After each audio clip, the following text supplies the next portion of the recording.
नमस्कार दोस्तों, मैं हूं आपके साथ साक्षी और आप देख रहे हैं प्रदेश की कलम 24x7। चलिए रुख करते हैं तमाम बड़ी खबरों की ओर।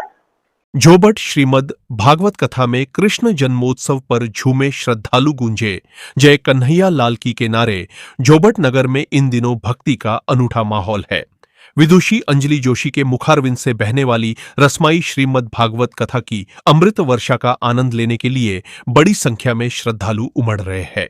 कथा के चतुर्थ दिवस चौथे दिन भगवान श्री कृष्ण के जन्मोत्सव का प्रसंग आते ही कथा पांडाल में नंद के आनंद भयो जय कन्हैया लाल की के जयकारों से गुंजायमान हो उठा। विदुषी अंजलि जोशी ने अपनी सुमधुर और ओजस्वी वाणी से कथा के चतुर्थ दिन भगवान के विभिन्न अवतारों और विशेषकर कृष्ण जन्म के रहस्य को कथावाचक विदुषी अंजलि जोशी ने भक्तों को बताया कि जब जब धरती पर अत्याचार, पाप और अधर्म बढ़ता है, तब तब भक्तों के उद्धार और धर्म की स्थापना के लिए परमात्मा साकार रूप में अवतरित होते हैं। कंस के अत्याचार और देवकी वासुदेव का धैर्य।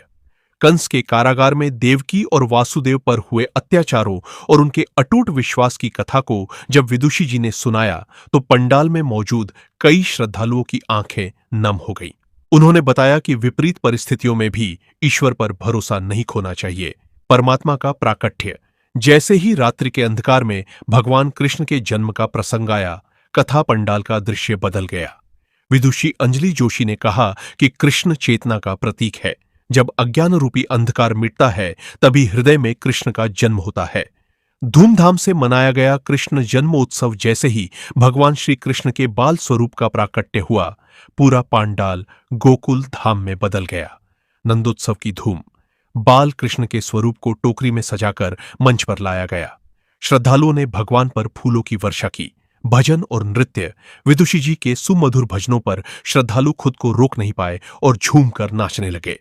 पांडाल में चारों ओर बधाई गीत गाए गए और माखन मिश्री का प्रसाद बांटा गया। विदुषी अंजलि जोशी ने कहा, भागवत कथा केवल सुनने के लिए नहीं बल्कि जीवन में उतारने के लिए है। भगवान कृष्ण का जन्म हमें सिखाता है कि अधर्म कितना भी शक्तिशाली क्यों न हो, अंत में जीत सत्य और धर्म की ही होती है। अपने भीतर के कंस बुराइयों को मारे, तभी हृदय में कान्हा का वास होगा। चतुर्थ दिवस की आरती में सैकड़ों श्रद्धालुओं ने भाग लेकर पुण्य लाभ कमाया। जिला ब्यूरो चीफ वासुदेव वाणी।